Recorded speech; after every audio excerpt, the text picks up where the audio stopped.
बिस्मिल्लाहिर्रहमानिर्रहीम। अस्सलाम वालेकुम। फोर्थ क्लास में आपकी टीचर अबीब महर। उम्मीद करती हूँ आप सब खैरियत से होंगे। अल्लाह पाक आप सबको अपनी हिफाजत में रखे। हम अपनी क्लास का आगाज़ दुरूद पाक से करते हैं सल्लल्लाहु अलैहि वसल्लम।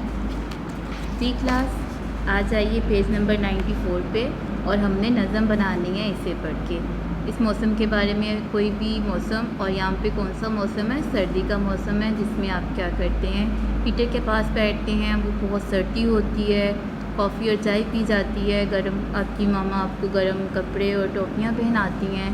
पता है ना सर्दी में क्या होता है। और फिर मेवे, अखरोट और बादाम खाते हैं लोग, और इसमें बारिश होती है तो बहुत सर्दी हो जाती है और आप रज़ाइयों में लेटते हैं।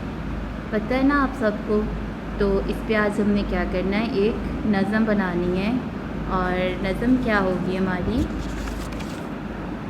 ये दीजिए। सर्दी के दिन हैं आए, बारिश और ओले लाए। आपको पता है ना कि बारिश होती है सर्दी में, और सर्दी आने से पहले ही बारिशों का मौसम शुरू हो जाता है।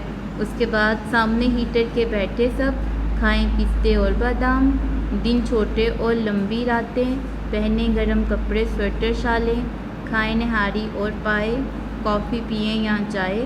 सर्दी के दिन हैं आए, बारिश और ओले लाए। हाँ जी, इसे आपने याद भी करना है और अपनी नोटबुक पे लिखना भी है इस नज़म को, और इसे ज़ुबानी याद करना है। ठीक है ना क्लास, इसे आपने ज़ुबानी याद करना है। और अब अच्छी राइटिंग में लिखिएगा। कॉपी ऐसे ही रेडी करनी है जैसे मैंने की है, और आपने क्या करना है कि राइटिंग आपकी अच्छी होनी चाहिए, कट करके नहीं लिखना आपने। ठीक है ना।